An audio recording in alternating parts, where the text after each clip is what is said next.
भगवत गीता में सिर्फ क्या करना है ये ही नहीं बताया है, बल्कि ये भी बताया गया है कि इंसान को क्या नहीं करना चाहिए।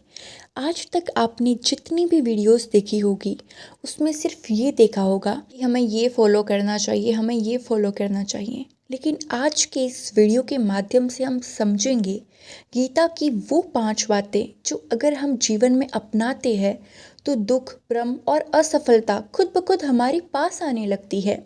जिसमें से सबसे पहले हम बात करेंगे अहंकार, जिसे ईगो बोलते हैं, जो आज की इस दुनिया में हर इंसान में कूट कूट कर भरा हुआ है। भगवान श्री कृष्ण कहते हैं, अहंकारम बलम दर्पम कामम क्रोधम परिग्रहम। अर्थात जो व्यक्ति अहंकार में डूबा है वो अपने ही विनाश का कारण बनता है। और ये बात बिल्कुल सत्य है। अहंकार हमें दूसरों से नहीं बल्कि खुद अपने अपनों से भी दूर कर देता है। आपने देखा होगा कि कोई एक बहुत आदर्श कपल है जो मतलब एक दूसरे से बहुत ज़्यादा प्यार करते हैं। जैसे कि हम एग्जाम्पल ले तो जैसे कि नताशा और हार्दिक हार्दिक पांड्या का, तो आपको पता होगा कि उनमें कितनी अच्छी बॉन्डिंग थी। मतलब हमें कितना सब कुछ अच्छा दिखाई दे रहा था कि वाह ये दोनों कितने अच्छे से रह रहे हैं, उनका एक छोटा सा बेबी भी था। फिर ऐसा क्या होता है कि लोग एकदम से एक दूसरे से इतना दूर हो जाते हैं कि बात डाइवोर्स तक पहुंच जाती है और वो एक दूसरे से दूर हो जाते हैं। ये सिर्फ 3 अक्षर का ईगो जो है ना, वो आपकी पूरी लाइफ डिस्ट्रॉय कर देता है। अगर आपकी लाइफ में कुछ भी ऐसा होता है कि आपको लग रहा है कि अब सब कुछ ख़त्म हो गया है, कुछ भी सही नहीं हो सकता, तो आंखें बंद करो, शांत जगह चले जाओ। लेकिन कोई भी चीज़ इंस्टेंटली मत उसका डिसीज़न लो कि मुझे ये करना होगा तभी हमारे बीच में सही हो सकता है। मतलब मैं जेन्युइनली बता रही हूँ कि मैं मतलब उन दोनों के वीडियोस भी ऐसे इंस्टाग्राम फीड में आते हैं ना, नॉट ओनली फॉर दोस्त कपल, बहुत सारे ऐसे कपल हैं जिनके बीच में ऐसा होता है। लेकिन ऐसा कहीं ना कहीं दुख होता है कि कितने अच्छे कपल थे, कितना प्यार से रहते थे और अचानक से इनके बीच में ऐसा क्या हुआ होगा कि मतलब ये दोनों अलग हो गए। तो ये सिर्फ ईगो के कारण होता है। अगर आप आपके पार्टनर के साथ बहुत ज़्यादा प्यार करते हो, बहुत ज़्यादा लॉयल हो उसके लिए, तो आप प्लीज़ एक ईगो के कारण आपकी पूरी लाइफ डिस्ट्रॉय मत करना। आपको उससे बहुत भयंकर झगड़ा हो गया है तो आप दूर भी रह सकते हो, उससे थोड़े दिन दूर रहो, स्पेस दो दोनों एक दूसरे को, समझो कि कहाँ हमारे बीच में कमी आ रही है, देन उसको सॉल्व करो। तो इसमें श्री कृष्ण यही कहते हैं कि अहंकार ही इंसान का पतन बनता है। और अहंकार इंसान को सिर्फ अपनों से ही नहीं बल्कि भगवान से भी दूर कर देता है। जब हम ये मान लेते हैं कि सब कुछ मैंने किया तो वही पल हमारे पतन की शुरुआत हो जाती है। गीता हमें सिखाती है कि कर्म करो लेकिन खुद को कभी भी कर्मों का स्वामी मत मानो। जो हो रहा है वो सिर्फ ईश्वर की इच्छा से होता है और हमेशा अपने आप को सदैव ईश्वर की शरण में सरेंडर रखो। आपके अंदर अहंकार कभी नहीं आ सकता। दूसरी बात जो हमें सीखनी चाहिए और हमारे जीवन से उसको हटाना चाहिए वो है, त्रिविधम नरकस्येदम द्वारम नाश नमात्मनः कामः क्रोधस्तथा लोभः। मतलब काम, क्रोध और लोभ ये 3 नरक के द्वार है। लोभ इंसान को कभी संतुष्ट नहीं रहने देता। जो व्यक्ति हमेशा थोड़ा और चाहता है वो सदैव अपने जीवन में शांति को खो देता है। आपने देखा होगा भगवान हर इंसान को उसकी क्षमता के अनुसार सब कुछ देते हैं। भगवान कभी ये नहीं कहते कि ये अमीर बनेगा या मैं इसको गरीब बनाऊंगा, बल्कि इंसान के कर्म उसे अमीर और गरीब बनाते हैं। भगवान ने सबको 2 हाथ 2 पैर दिए हैं, माइंड दिया है जो वो अच्छे से यूज़ कर सकते हैं। लेकिन लोग हमेशा दूसरों को नीचे गिराने में इतना गिर जाते हैं कि वो खुद को उठाना भूल जाते हैं और हमेशा दूसरों में कमियां ढूंढते हैं। इसलिए भगवान श्री कृष्ण हमें सिखाते हैं कि जो मिला है उसमें सदैव कृतज्ञ रहो, क्योंकि संतोष ही इस जीवन की सच्ची संपत्ति है। अगर आपके पास घर भी है ना रहने के लिए, तो आप भगवान को कृतज्ञता दो कि थैंक यू सो मच भगवान कि मेरे पास रहने के लिए घर है। लोगों के पास तो ये भी नहीं होता। इसलिए भगवान ने आपको जो दिया है बहुत अच्छा दिया है। कृतज्ञता सदैव इंसान को हमेशा हर चीज़ से भरपूर रखती है। अगर आप आपके जीवन में कृतज्ञ हो तो ईश्वर भी प्रसन्न होकर आपको सदैव और देंगे। तो गीता हमें कितनी अच्छी बातें सिखाती है। भगवान श्री कृष्ण से सीखना चाहिए कि सदैव हर मनुष्य को अपने जीवन में कृतज्ञता अपनानी चाहिए।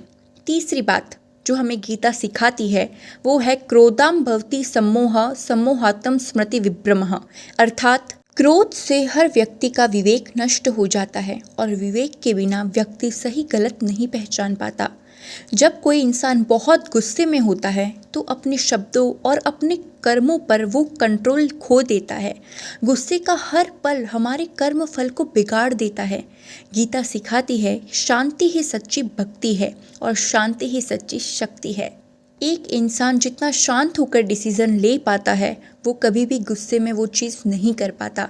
इसलिए अपने हृदय में सदैव शांति बनाए रखे। मैं मानती हूँ कि मनुष्य जीवन में इतना शांत रह पाना आसान नहीं है जितना ये शब्दों में कहना, लेकिन हम कोशिश तो कर सकते हैं। कोशिश करने से तो भगवान मिल जाते हैं, तो शांति क्यों नहीं। आइए भागवत गीता की चौथी बात जो हमें सिखाती है कि जो कुछ भी इस संसार में है वो सिर्फ क्षण भर के लिए है। इसलिए किसी व्यक्ति, वस्तु या परिणाम से अत्यधिक जुड़ाव नहीं रखना चाहिए। जब हम किसी चीज़ से ज़्यादा जुड़ जाते हैं तो उसके बिना अधूरे लगते हैं। गीता हमें सिखाती है कि जीवन में हर रिश्ता, हर परिस्थिति एक यात्रा का हिस्सा है, आपकी आखिरी मंजिल नहीं। आसक्ति दुख का मूल है, प्रेम नहीं। आपने देखा होगा कि ऐसे बहुत सारे एग्जाम्पल्स हैं कि माँ बाप जो है अपनी इच्छाएं बच्चों पर थोपते हैं और वो बच्चा जो इंजेक्शन देख के ही उसको नफ़रत है, उसको मेडिकल लाइन बिल्कुल पसंद नहीं, फिर भी अपनी इच्छाएं थोपते और कहते हैं कि तुझे डॉक्टर बनना है, हमारे लिए बनना है। और वो बच्चा अपने माँ बाप के सपने पूरे करने के लिए वहाँ से बाहर पढ़ने जाता है, लेकिन जब वो चीज़ें देखता है जो उसे कभी पढ़ाई करना, वो चीज़ों में उसको इंटरेस्ट ही नहीं है, फिर भी वो पढ़ता है और अंततः जब वो ये सारी प्रेशर नहीं झेल पाता तो वो क्या करता है, आत्महत्या, सिर्फ सुसाइड उसको दिखाई देता है। अभी मैं इस पर कुछ बोलूँगी तो हाँ, मुझे पता है कि वो कंडीशन बहुत ज़्यादा क्रिटिकल होती है। किसी भी इंसान के लिए ये बहुत टफ चीज़ होती है कि वो खुद को मारने के लिए इतना उतावला हो जाता है कि वो इस ज़िंदगी से परेशान हो जाता है। लेकिन एक बात हमेशा याद रखना, समय कभी भी एक जैसा नहीं रहता। अगर आज तुम्हारा बहुत गंदा समय है ना, तो उस समय में रुक जाओ, उस जगह पर रुक जाओ, शांत बैठ जाओ, कुछ मत बोलो, किसी से कुछ मत कहो। सिर्फ ईश्वर और आपके बीच में कनेक्शन होना चाहिए, बाकी कोई तीसरा इंसान आपके बीच में नहीं आना चाहिए। वो समय निकल जाएगा ना तो आपकी ज़िंदगी में एक नया दौर आएगा जो ईश्वर की देन होगी और आप बहुत अच्छा कर सकते हैं, बहुत ज़्यादा। तो खुद पे विश्वास रखिए, किसी भी चीज़ में इतने मत डूब जाइए कि आपको लगे कि इसके बिना मेरा जीवन मैं बिता ही नहीं सकता या बिता ही नहीं सकती, कि अगर मैं डॉक्टर नहीं बनी या नहीं बना तो मेरी ज़िंदगी यहीं तक सीमित थी। नहीं, इस दुनिया में ऐसी बहुत सी चीज़ें जो डॉक्टर से भी बहुत बढ़कर है। आप बहुत अच्छा कर सकते हैं क्योंकि ईश्वर ने आपको बनाया है, आपको बनाने वाला ईश्वर है। प्रत्येक जीव में परमात्मा होता है, ये सिर्फ यूं ही नहीं कहा गया है, ये सच हकीकत है कि प्रत्येक जीव में परमात्मा होता है। बस ये आपके देखने का नज़रिया है कि आप उस आपके मन में बैठे हुए परमात्मा को किस तरीके से देखते हो। इसलिए हमें गीता से सीखना चाहिए, हमें भगवान श्री कृष्ण से सीखना चाहिए कि वो भी तो भगवान थे, उनके जीवन में कितनी कठिनाइयाँ आई थी।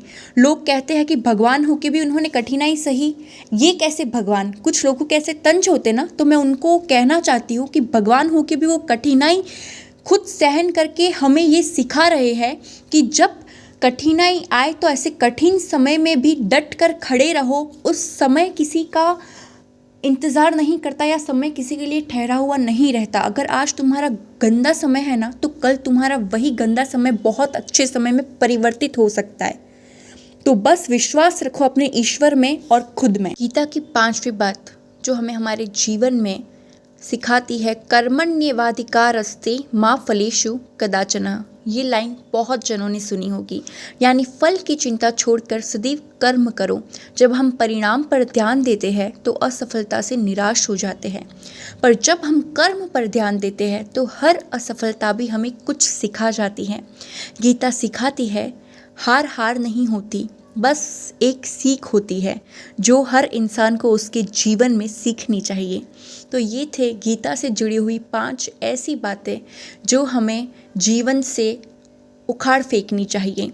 मैं आशा करती हूँ कि इस वीडियो में मैंने जो भी आपको कहने की कोशिश की है वो दिल से की है। मैंने इसके लिए कोई स्क्रिप्टिंग तैयार नहीं की थी या कुछ भी पहले से प्रिपेयर नहीं किया था कि इस वीडियो में मैं क्या बोलने वाली हूँ। बस मैंने भगवान श्री कृष्ण से कहा था कि अगर मैं आपके अंदर इतना विश्वास रखती हूँ तो मैं इस वीडियो में जो भी बोल रही हूँ, मेरे अंदर भी परमात्मा बैठा है और मैंने जो भी बोला है सिर्फ मुझे उन्होंने ही बुलवाया है। तो मैं आशा करती हूँ कि मेरी कुछ बातों से आपकी लाइफ चेंज हो सकती है, तो ये मेरे लिए बहुत ही अच्छी बात होगी। मेरे अंदर बैठे उस परमात्मा के लिए बहुत अच्छी बात होगी कि मेरे द्वारा उन्होंने किसी का अच्छा करवाया। अगर वीडियो अच्छी लगे तो वीडियो को लाइक, शेयर एंड सब्सक्राइब ज़रूर कर देना।